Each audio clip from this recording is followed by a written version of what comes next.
som. Irmãos amados, uma boa noite a todos. Uma alegria vê-los aqui no meio da semana. Sei das dificuldades que todos temos, para sair de casa, vir à igreja, depois de um dia de trabalho, mas graças ao Senhor que nos revigora, nos dá força, é o Espírito Santo que toca no nosso coração e nos desperta para as coisas do céu. Nós estamos aqui e eu estou feliz por, mais uma vez, poder cultuar junto com os amados irmãos o Senhor amado, nosso Redentor querido. Quero abrir a palavra de Deus para uma leitura inicial. Salmo de número 3.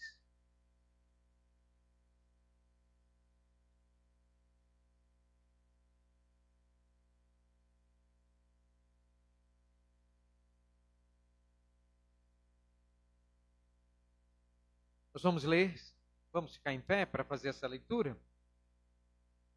Salmo de número 3, verso 3, 4 e 5. Leiamos, todos juntos. Porém, tu, Senhor, és o meu escudo, és a minha glória e que exaltas a minha cabeça. Com a minha voz clamo ao Senhor, e ele do seu santo monte me responde. Deito-me e pego no sono. Acordo, porque o Senhor me sustenta. Até aí. Somos felizes porque o Senhor, ele se declara aquele que é o nosso protetor. Vai dizer aí o salmista que o Senhor é o nosso escudo. Ele nos guarda de todo mal. Quando a nossa vida é guardada em Cristo Jesus, o Senhor, quando ele nos redime, quando ele nos resgata, ele é a nossa rocha, ele é nosso escudo.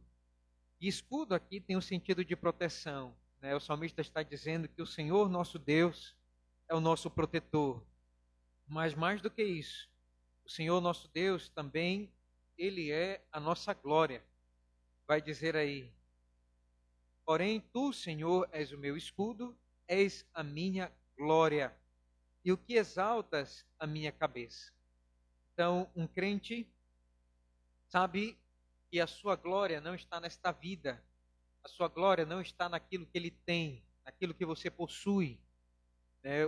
O crente verdadeiro sabe que a maior glória que você pode ter é ter o Senhor Deus como o seu Salvador, o seu Redentor. Não tem maior glória nesta vida, maior fama, dinheiro que compre, nada. A maior glória que nós temos na nossa vida, diz o salmista, é o Senhor. E aí, irmãos, o salmista continua.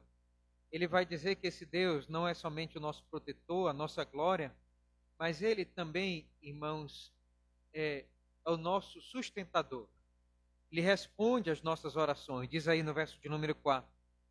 Com a minha voz clamo ao Senhor, e ele do seu santo monte me responde. Deito-me e pego no sono, acordo, porque o Senhor me sustenta. Que alegria, saber que o Senhor, nosso Deus, ele é o nosso sustentador. Então nós não precisamos nos apavorar, ficar ansioso de nada, pensando que tudo vai dar errado. Não. A nossa vida está nas mãos do nosso Redentor. E ele nos sustenta, ele cuida de nós.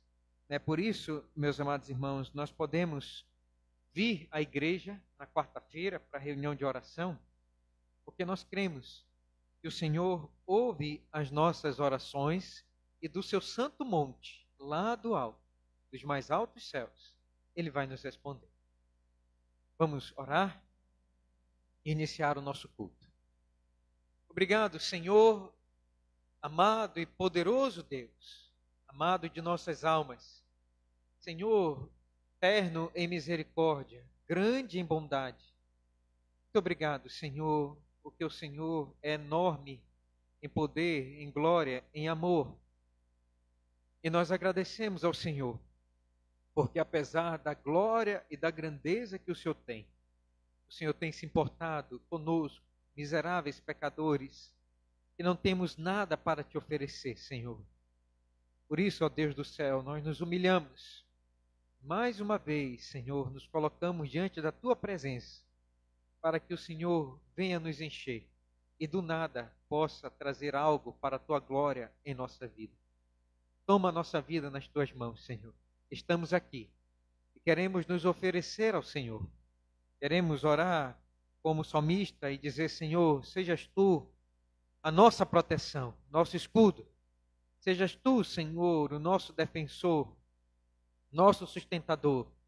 E não queremos outra glória para a nossa vida, a não ser ter o Senhor de maneira completa, de maneira plena, dirigindo o nosso viver, a nossa vida cristã, a nossa família. Obrigado por este momento de culto, Senhor. Nos alegramos. Somos felizes, porque muitos nesta terra e neste dia, nesta noite, não têm essa oportunidade, esse privilégio tão grandioso. Mas o Senhor resolveu nos convidar para vir à tua igreja, ouvir a tua palavra e cantar os teus louvores. Queremos, Senhor, pedir que o Senhor nos abençoe pela exposição da tua palavra. Enche o nosso coração das tuas verdades e ajude-nos a nos alegrar com os cânticos do Senhor. Fica conosco, nos abençoa, Senhor, pois nós te pedimos essas bênçãos no nome de Jesus. Amém.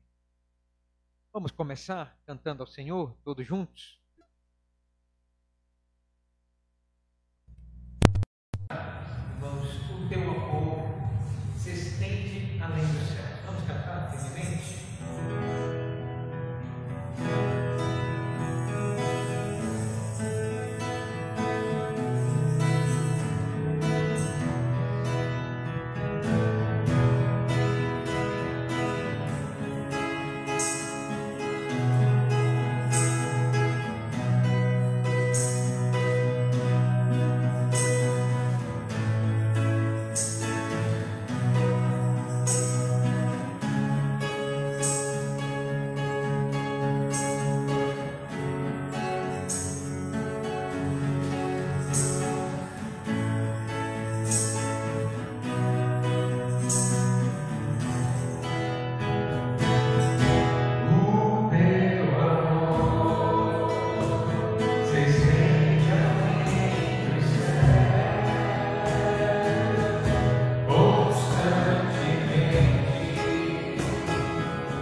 Estamos agradecidos porque Ele morreu naquela cruz para nos salvar e agora não há limites para pregarmos a Sua palavra onde quer que Ele nos chame.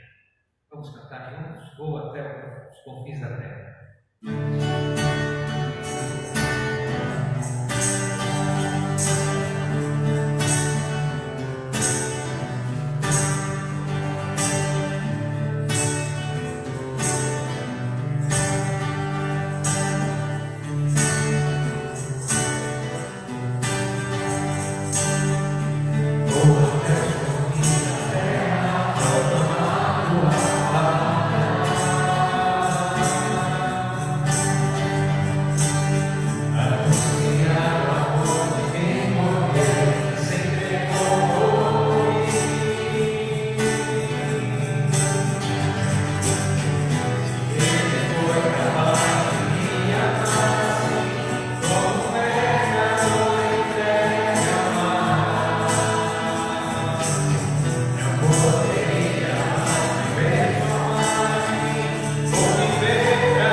Nossos corações não enche somente os céus, se estende além dos céus e enche o nosso coração. Vamos agradecer porque esse amor também nos faz cantar. Vamos dedicar a nossa vida a Ele até o fim. Quero convidar o nosso irmão Tiago Deio para fazer essa oração. Oremos.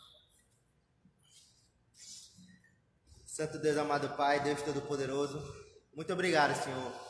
Nós estamos reunidos aqui nesta noite, Senhor, para ouvir a Tua palavra, Senhor, para termos comunhão com os irmãos, Senhor, para orar a Ti, Senhor.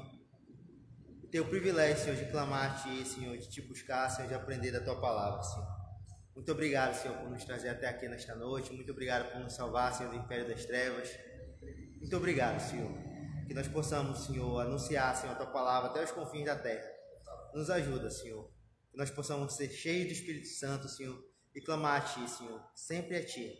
Nós possamos, Senhor, anunciar a Tua palavra, Senhor, a todos aqueles que Tu tens chamado, Senhor, aos órfãos, às viúvas, aos enfermos. Nos usa, Senhor, nos usa poderosamente para anunciar a Tua palavra. É o que eu te peço, Senhor, e clamo a Ti, no nome santo de Jesus. Amém. Poder sentar.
Meus amados, vamos passar o segundo momento do nosso culto, que é ouvir a exposição da palavra de Deus.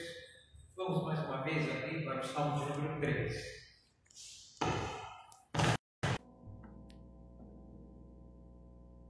Estamos por algumas quartas-feiras estudando o livro de Salmos. Nós chegamos no Salmo de número 3. Vamos ler juntos, por favor? Diz assim o título: Salmo de Davi, quando fugia de Absalão, seu filho. Leiamos juntos. Senhor, como tem crescido o número dos meus adversários. São numerosos os que se levantam contra mim. São muitos os que dizem de mim: não há em Deus salvação para ele. Porém, tu, Senhor, és o meu escudo, és a minha glória e que exaltas a minha cabeça. Com a minha voz clamo ao Senhor e ele, do seu santo monte, me responde. Deito-me e pego no sono, acordo, porque o Senhor me sustenta. Não tenho medo de milhares do povo que tomam posição contra mim, de todos os lados. Levanta-te, Senhor, salva-me, Deus meu, pois feres nos queixos a todos os meus inimigos, e aos ímpios quebras os dentes.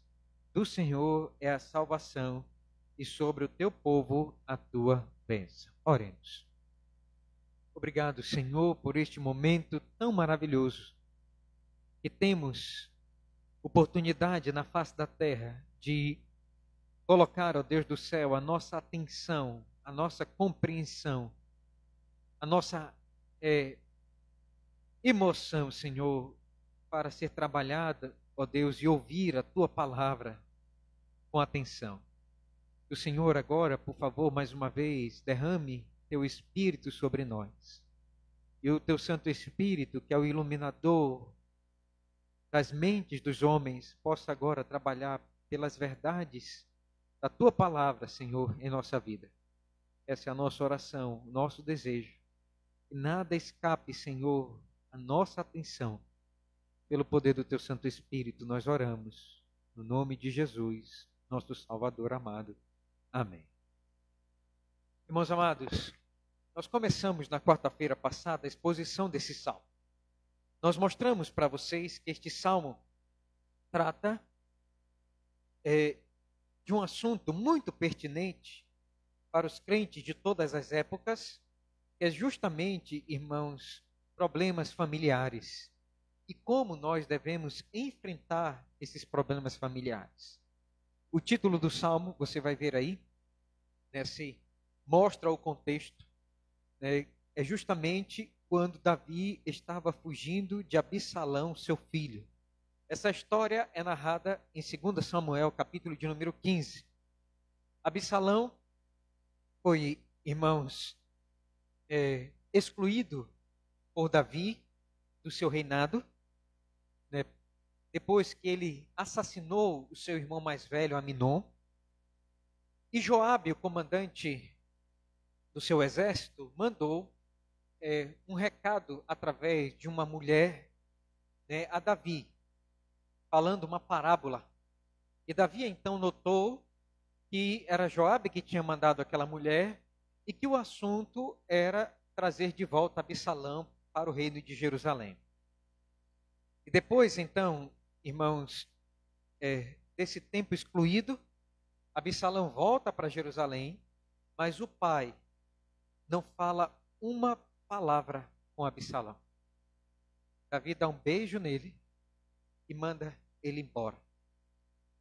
Criou-se uma revolta no coração desse filho, a tal ponto de ele conspirar, fazer uma rebelião para destronar o pai do seu reinado em Jerusalém. Se você observar no capítulo, a partir do capítulo de número 14 de 2 Samuel, você vai ver então que esse homem, irmãos, ele ganha o coração do povo. Ele consegue conquistar o coração dos generais, dos sacerdotes, dos conselheiros de Davi. Ele consegue ganhar uma multidão ao seu favor. E então Davi, com medo, porque ele estava em menor número, ele então sai, irmãos, à noite, com a cabeça coberta, descalço, às pressas, sobe o vale do Cedron, passando pelo Monte das Oliveiras, e ele então sai em direção ao deserto, porque o seu maior inimigo se levantou contra ele. E o seu maior inimigo não era de fora de casa, era de dentro de casa. Era o seu próprio filho Absalão. Davi estava com sérios problemas dentro de casa. Eu quero, irmãos, então, olhar com vocês aqui como Davi ele enfrentou esse problema familiar. O Salmo ele está dividido em 3 partes. Nós não conseguimos ver aqui em português, mas na estrutura hebraica ele é dividido, irmãos, em 3 partes. Há uma expressãozinha que eu expliquei para vocês na quarta-feira passada, chamada de selá. O selá é justamente uma pausa para que o tocador da harpa ele tenha tempo de afinar as cordas da harpa e com algum tempo cantando, tocando, ela desafina. Então, essa estrutura, irmãos, é a que nós vamos usar aqui. Nós vamos observar esse selar, essa pausa. Né? A primeira estrofe vai do verso 1 até o verso de número 2. A segunda estrofe, o segundo selar, vai do verso 3 até, irmãos, o verso de número 5. E a última estrofe, né, vai aí, o último selar, vai... Me perdoe. A segunda estrofe do verso 3 ao 4 e a última estrofe do verso 5 ao 8. Então nós vamos dividir assim esse salmo. E esse selar, como nós mostramos para vocês na quarta-feira passada, tinha então esse intuito de fazer essa pausa. Isso aqui, irmãos, é proposital. O Espírito Santo usa essas pausas também na nossa vida, para que assim como Davi, que tinha que dar uma pausa para afinar a sua harpa, assim também, irmãos, nós observemos a estrutura desse salmo e possamos então dar essas pausas para afinar o nosso coração. Deus, ele usa o selar, usa essas pausas para nós, irmãos, prestarmos atenção no que está sendo dito na sua palavra, para refletirmos, pararmos, refletirmos e afinarmos o nosso coração diante de Deus. Por vezes, nós estamos vivendo em família e não temos essas pausas para refletir na nossa convivência. Crises familiares surgem, desavenças que vêm do nada. O diabo usa essas brechas para poder, irmãos, rapidamente criar situações insuperáveis dentro de casa. Foi isso que aconteceu aqui com Davi. A crise no seu lar foi, irmãos, de tal monta que ele não conseguiu superar a dificuldade, problema de relacionamento que um pai tinha com o filho. Então Deus, ele quer, através desse salmo, afinar o nosso coração e termos, irmãos, a sensatez de, observando a palavra de Deus, dizer: Senhor, o que eu preciso melhorar no meu relacionamento familiar, na minha relação com os meus filhos, na minha relação com o meu cônjuge.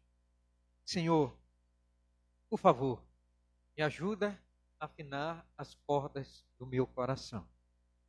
Eu quero ver então a primeira estrofe nesta noite com vocês. Não vai dar tempo de nós vermos o salmo todo. São muitas coisas preciosas, irmãos, que brotam da palavra de Deus para o nosso ensino. E nós devemos pausar mesmo a nossa atenção para nós meditarmos nessas coisas e amadurecermos na fé. Esse é o propósito do Espírito Santo.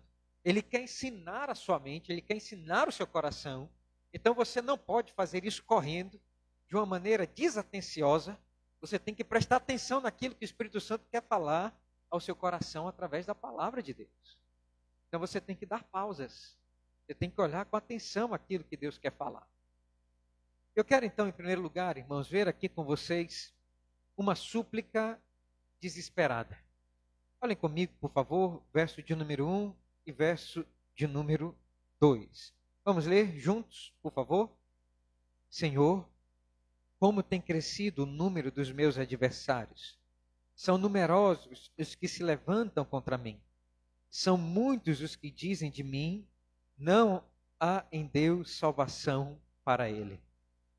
Percebam que o salmo ele vai começar, irmãos, com uma súplica desesperada. Desesperada porque é o levante de um pai contra um filho. Desesperada porque Davi sabia que essa guerra seria uma guerra inglória.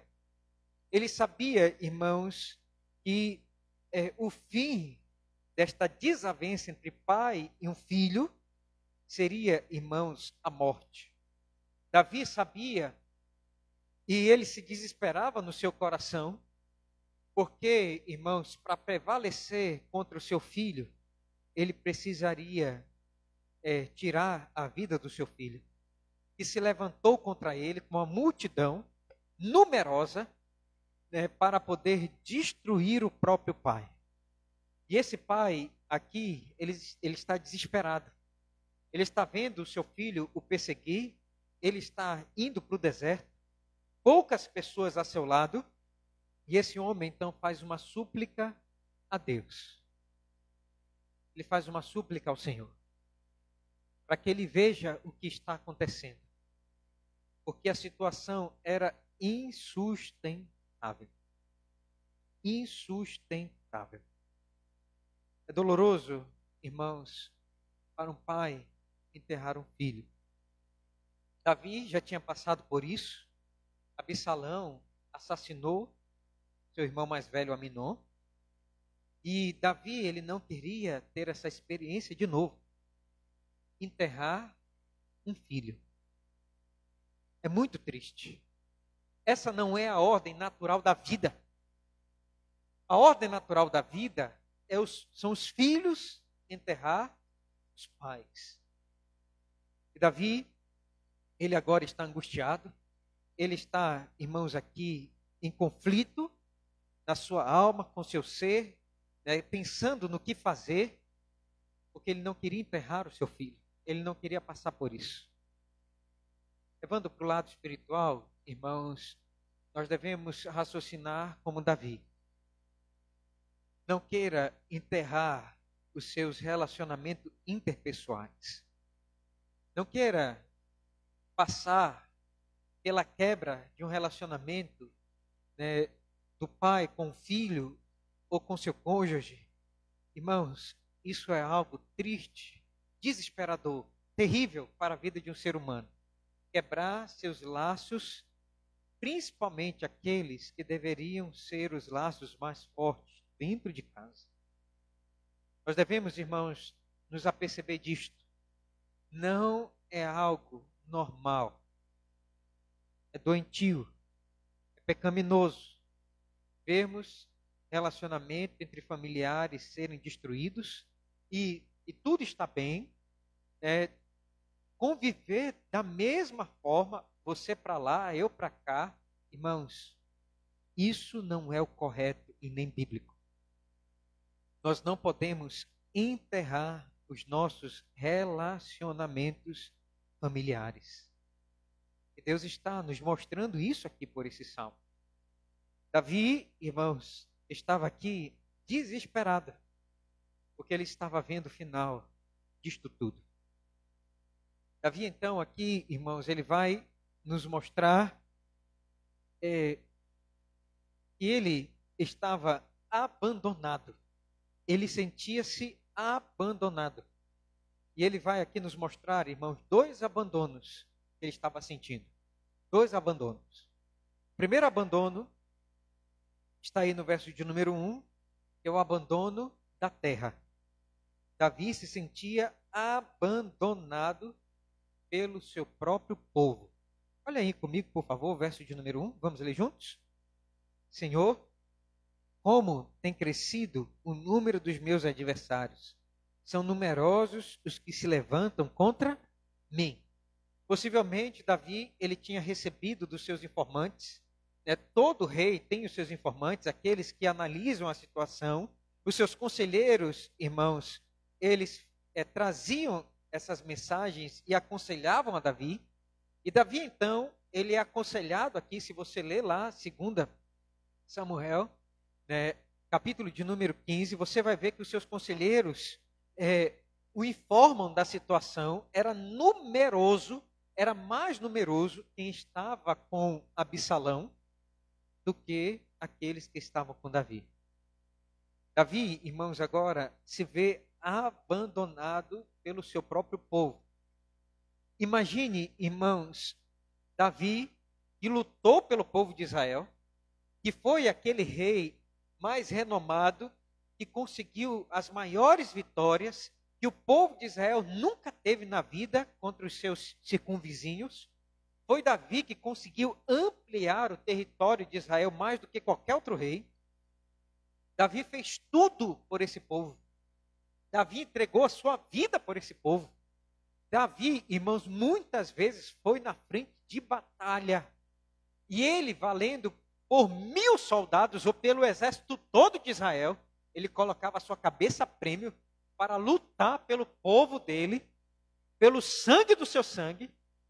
E agora, vai dizer, irmãos, aqui, Davi, Senhor, como tem crescido o número dos meus adversários, são mais numerosos aqueles que estão contra mim do que aqueles que estão ao meu favor. Irmãos, isso é desesperador. E esse homem se sente abandonado pela terra.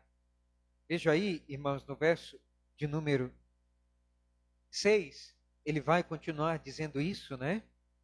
Não tenho medo de milhares do povo. Vejam só que eram milhares. Era uma multidão. Era quase todo o povo de Israel que tomam posição contra mim de todos os lados. A terra abandonou Davi. E ele agora sai descalço, com a cabeça coberta, se escondendo, para ninguém saiba que ele está partindo, solitário, velho, perseguido pelo seu próprio filho. Esse é um sentimento, irmãos, aterrador, abandonado por todos. Em segundo lugar, esse homem aqui mostra também o segundo abandono. E esse abandono, irmãos, é também dos céus. Vejam comigo, por favor, o verso de número 2. Diz assim: são muitos os que dizem de mim, não há em Deus salvação para ele. Não há coisa mais aterradora para o ser humano do que ouvir vozes dizendo que Deus abandonou você, que a sua causa é perdida, que Deus não está do seu lado, que os céus estão fechados, que você não vai conseguir vitória, que a culpa é sua do que você está passando, que você merece ser punido por Deus, que agora o céu, até o céu dos céus, abandonou a sua vida e Deus não mais trará salvação como aconteceu no passado.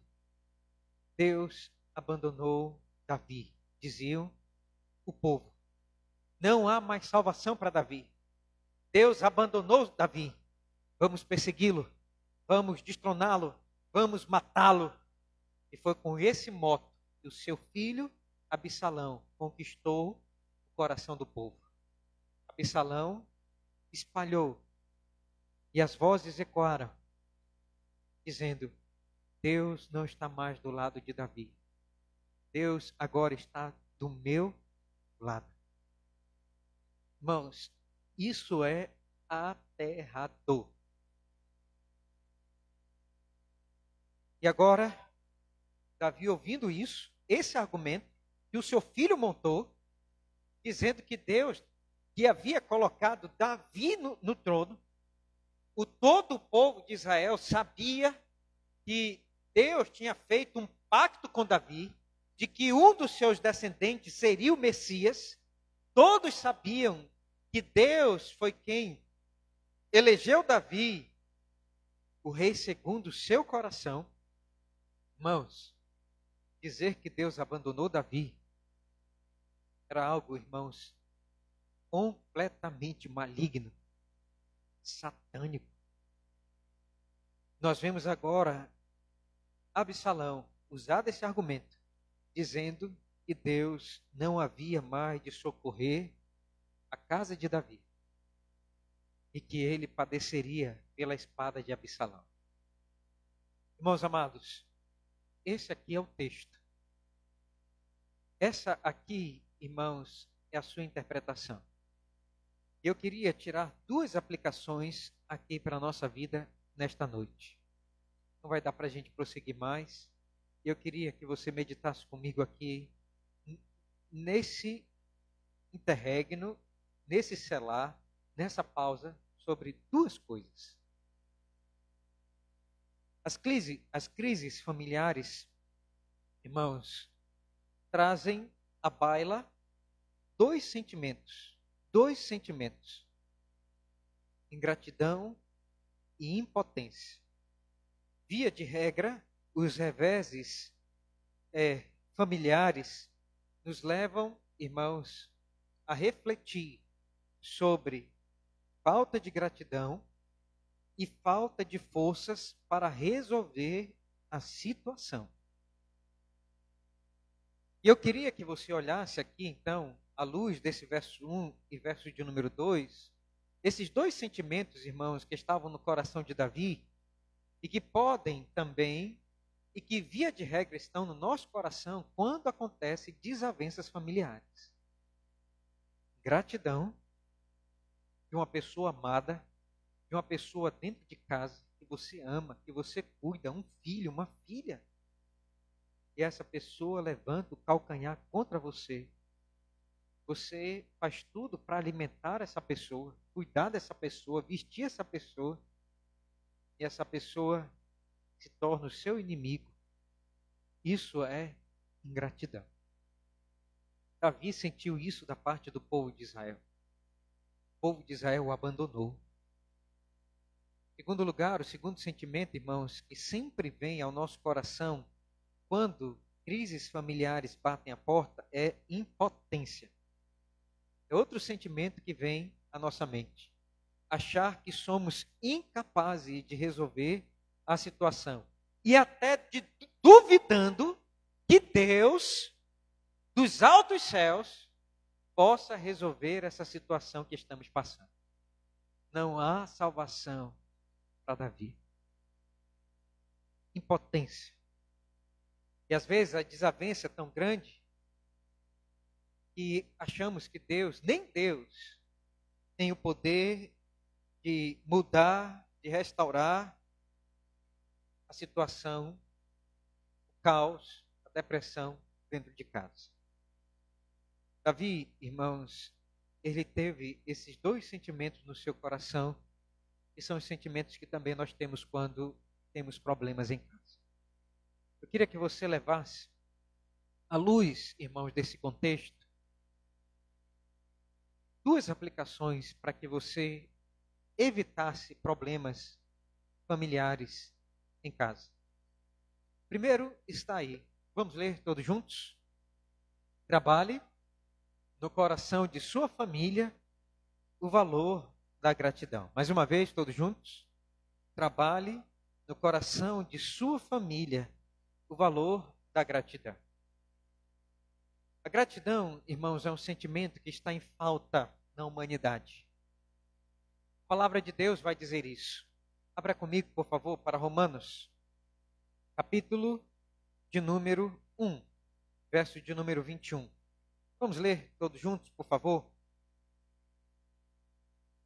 Romanos, capítulo 1, verso de número 21. Vamos ler todos juntos em voz alta. Diz assim: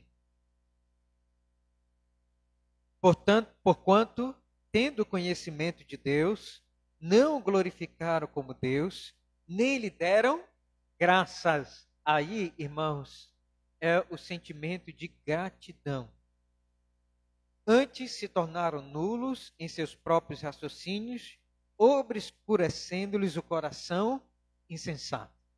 Percebam que a humanidade caída, no estado de pecado, irmãos, ela nasce e vive de uma forma ingrata, porque não reconhece, irmãos, Deus sobre a sua vida, não agradece a Deus, o Criador, por haver criado e trazido à existência a sua vida, não agradecem a Deus pela redenção em Jesus Cristo, não agradecem a Deus pela consolação que há no Espírito Santo de Deus. E vai dizer que essa falta de gratidão, o apóstolo Paulo diz aqui, que é justamente porque o homem endurece o seu coração. A falta de gratidão é um coração duro, obscurecido. Toda pessoa ingrata, ela tem um coração duro. Duro para dizer obrigado. Ela não consegue dizer isso porque o seu coração é soberbo. Ela acha que ela se basta. Ela acha que pode acabar o mundo e ela ficar sozinha e não tem problema nenhum. Os outros podem morrer. Eu me basto a si mesmo. Isso é um coração obscurecido que se inculca por sábio.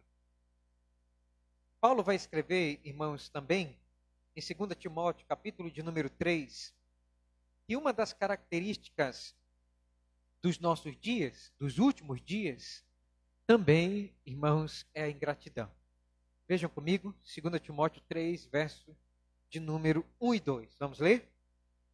Sabe, porém, isto, nos últimos dias sobrevirão tempos difíceis, pois os homens serão egoístas, avarentos, jactanciosos, arrogantes, blasfemadores, desobedientes aos pais, ingratos e irreverentes. Um dos sintomas que caracterizam os últimos dias que estamos vivendo é a ingratidão. Você faz o bem para o seu semelhante, mas ele não agradece, não sabe dizer muito obrigado. Eu queria então que você observasse que esse é um problema teológico. A pessoa que não agradece é porque ela não conhece a Deus, não tem o seu coração transformado por Deus. É uma pessoa que não adora a Deus. Vejam comigo, por favor, o que diz no Salmo de número 92.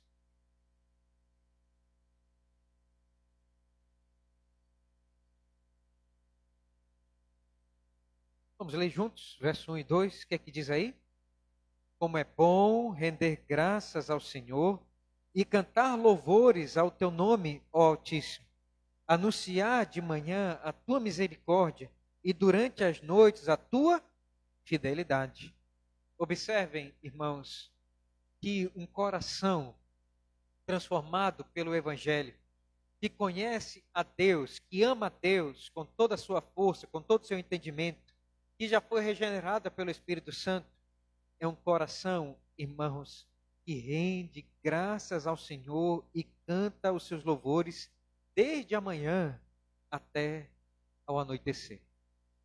Agradece a Deus, está em constante louvor a Deus, agradecendo porque tudo que ele tem na vida procede de Deus.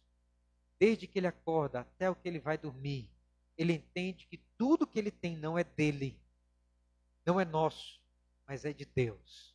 E por isso nós devemos ter um coração grato a Deus pelo seu amor e pela sua fidelidade. Mas, irmãos, a Bíblia continua. Vamos ler, por favor, 1 Tessalonicenses, capítulo de número 5, verso de número 18. Vamos abrir. Percebam que um coração transformado, um coração regenerado, ele vai ser um coração amolecido e grato. Olhem comigo o que diz aí o apóstolo Paulo. 1 Tessalonicenses, capítulo de número 5, verso de número 18. Vamos ler todos juntos, a uma só voz. Diz assim a palavra de Deus: deem graças em todas as circunstâncias, pois esta é a vontade de Deus em Cristo Jesus, para convosco. Mais uma vez, vamos ler, irmãos, todos juntos? Em tudo dai graças, porque esta é a vontade de Deus em Cristo Jesus para convosco. Percebam que a ingratidão não é um problema, irmãos, simplesmente de um coração duro. A ingratidão é a falta do conhecimento de Deus. O apóstolo Paulo vai dizer aqui: se você conhece a Deus, a sua vontade é que você agradeça por todas as circunstâncias que você passa na sua vida. Seja uma doença terminal, seja a falta de emprego, seja, né, problemas no trabalho, seja enfrentamento, né, com vizinhos ou colegas de turma. Irmãos, tudo você deve agradecer a Deus. Essa é a vontade de Deus em Cristo Jesus, o Senhor. Então eu queria, à luz destes textos, irmãos, mostrar para vocês que nós devemos trabalhar o conceito de gratidão no nosso lar. Quando há discórdias, dissensão, azedume, falta de concórdia, via de regra, irmãos, é porque você, né, está sendo uma pessoa ingrata. Quando você só sabe criticar seus familiares, seu cônjuge, seus filhos, nada presta, tudo que eles fazem, né, tudo está errado, sempre você tem que acrescentar mais uma opinião, mais uma coisa, né, e o relacionamento, por causa dessas críticas, vai azedando. Você se torna uma pessoa chata, parece um fiscal, um fiscalizador, tudo está errado, tem que ser conforme você acha que deve ser, né? Se não, acabou o seu dia, você fica de cara fechada, porque a pessoa não fez conforme você quer, e você se impõe, endurecendo seu coração, achando que está certo. Via de regra, irmãos, isso mostra uma pessoa vazia do Espírito Santo, um coração duro, ingrato. Não sabe agradecer a Deus o que tem. Irmãos, isso foi o que aconteceu, todos nós estamos lembrados do caso da mulher de Jó. O que a mulher de Jó disse para ele, depois de perder os seus filhos, perder seu patrimônio, perder seus rebanhos, perder tudo? O que ela disse? Amaldiçoa teu Deus e morre. Ainda conservas a tua integridade? Amaldiçoa. Mas Jó, que tinha um coração grato a Deus, disse: falas como uma doida. Temos recebido o bem de Deus e também não receberíamos o mal? Em tudo isto não pecou Jó com seus lábios. Percebam, irmãos, quando a situação aperta, quando as coisas estão terríveis, horríveis dentro de casa, via de regra vai acontecer esses problemas. E a pessoa, ao invés de amparar, e de cuidar, não, mais crítica, mais fiscalização, mais ditames. Isso é terrível para um lar. É falta de sensatez, como diz aqui Jó, é uma loucura. Mas muitos lares estão adoecidos, irmãos, por causa da falta de gratidão. Nós devemos trabalhar isso no coração do nosso cônjuge, dos nossos filhos, e dizer: seja mais grato. Quando vier a reclamação, porque não está comendo a comida que quer, o lanche do McDonald's, ou do Burger King, meu filho, minha filha, agradeça a sardinha no molho de tomate que nós temos hoje. Porque muitos não têm. Temos que trabalhar, irmãos, o sentido da gratidão. Quando o seu cônjuge reclamar que você não lava a louça como ele lava, não lava roupa, não arruma a casa como você arruma, quando reclamar que você não faz as coisas como ele quer, trabalhe a questão da gratidão. Trabalhe e diga: eu estou fazendo o que posso, e agradeça a Deus. Tenha um coração grato, porque você tem um cônjuge que ajuda em casa, porque muitos lá fora nem isso sequer fazem. Tenha um coração mais grato. para que as coisas não azedem dentro de casa. Agradeça a Deus pela vida do seu cônjuge, pelo que ele faz. Isso vai fazer você, né, ser menos detetive, né, para estar buscando, né, coisas em casa que o cônjuge está fazendo de errado, né, e ser uma pessoa mais grata. Mais grata. Agradeça a Deus pela família que você tem, agradeça a Deus, né, pelo cônjuge que você tem, agradeça a Deus pelos filhos que você tem. Trabalhe essa questão da gratidão, né, para que vocês não se voltem um contra o outro. Quem sabe se Davi tivesse mostrado para o seu filho, né, o valor de ser um rei, né, mostrado, né, o trabalho que dá para ser o rei, o trabalho que dá para manter o reino, né, um trabalho que dá, né, para poder lutar pelo seu povo.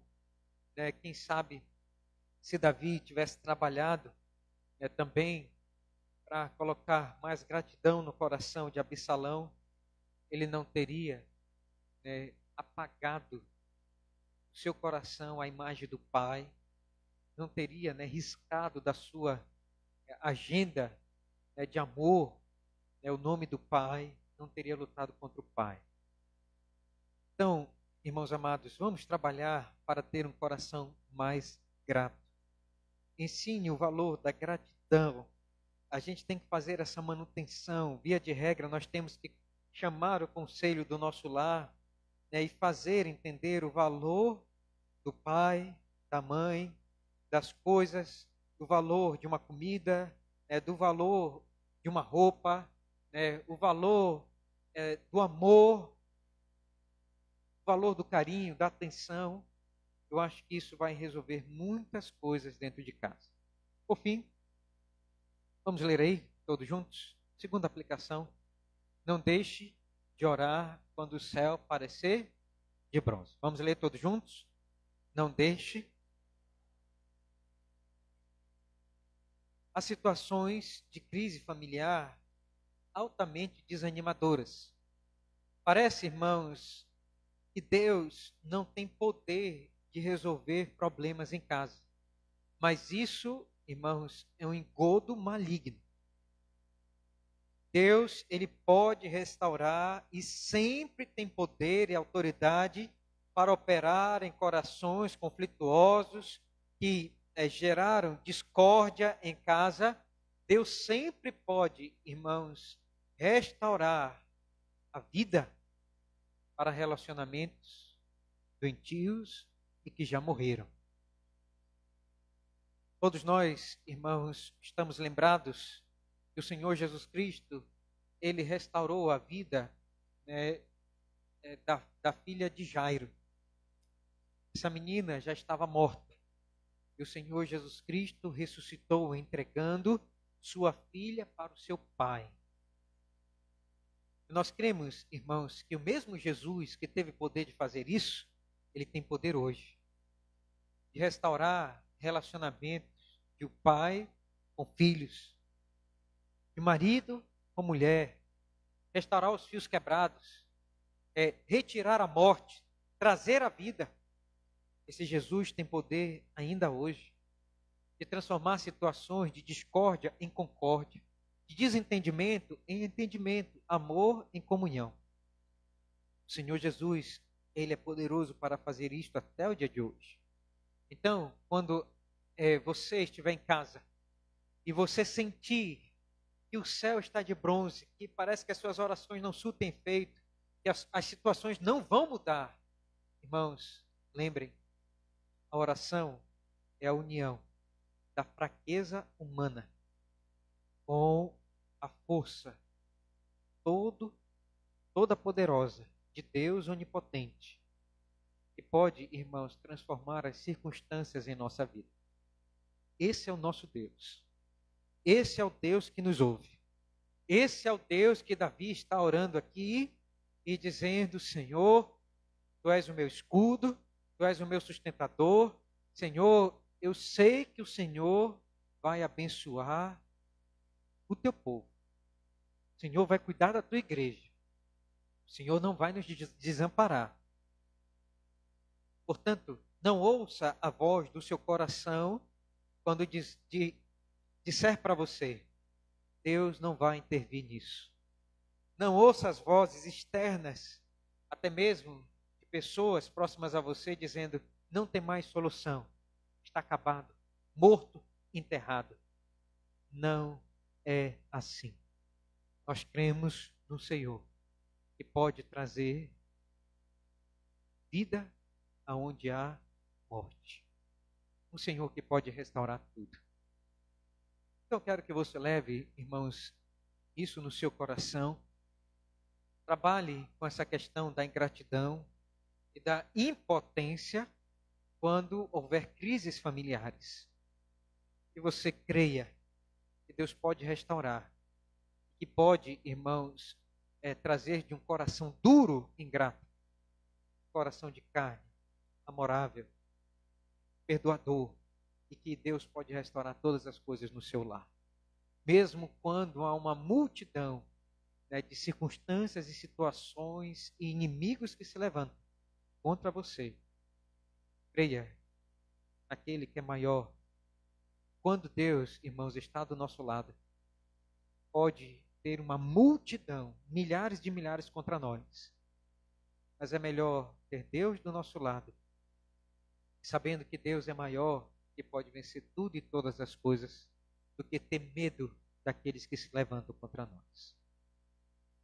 Podemos então dormir e acordar, sabendo que Deus está trabalhando por nossa família, por nossos relacionamentos, pela sua igreja, pelo seu povo. Que Deus nos abençoe pela sua palavra nesta noite. Amém.